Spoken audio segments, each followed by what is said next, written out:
Viimasel ajal on väga aktuaalseks saanud see tervise teema ja just sellest aspektist, et kuidas iga inimene saab ise oma head tervist toetada.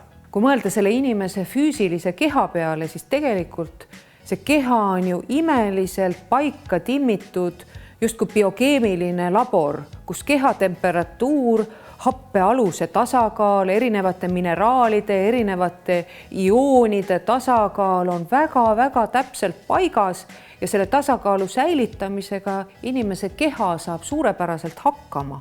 Ja tegelikult meie kehal on ka suurepärane kaitsesüsteem, mis aitab head tervist ja tasakaalu säilitada. Et selleks on meie immuunsüsteem. Mis siis on need tegevused, mis aitavad seda immuunsüsteemi head toimimist toetada? Selleks on kindlasti oluline panna tähele toitumist, anda kehale seda toitu, mis kehale sobib.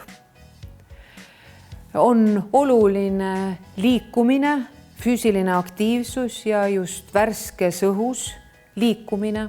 Aga väga oluline on ka see emotsionaalne seisund, milles inimene elab.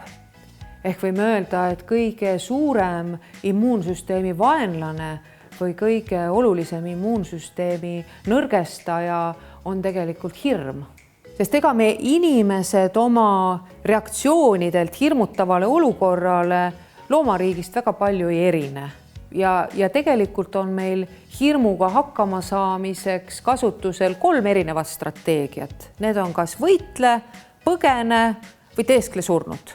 Esimesed 2, kas siis võitlemine või põgenemine, ei pruugi anda ka kõige mõistlikumat tulemust, aga vähemalt inimene teeb midagi selleks, et need stressihormoonid saab kehas ära kulutatud.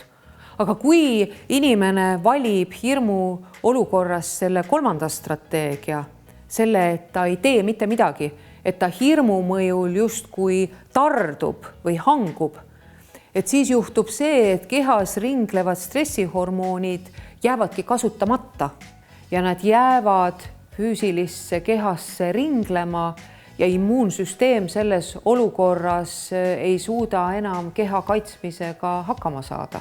Ehk parim, mida iga inimene saab ise ära teha oma immuunsüsteemi toetuseks, on panna tähele oma emotsionaalset seisundit. Panna tähele seda, kuidas ümbruskonnas toimuv, kuidas keskkonnas liikuv info mõjutab. Kui see hakkab tekitama hirmu, siis on võimalik teha kõik endast olenev selleks, et see hirmuenergia ei pääseks kehasse sisse. Ja kui on juhtunud see, et võimust on võtnud hirm ja võib-olla ka see, et hirm on lausa halvanud igapäevaelu ja toimetamised, siis parim, mida inimene saab teha, on see, et tulla taas omaenda keskmesse, leida taas siin rahu, harmoonia, positiivsus.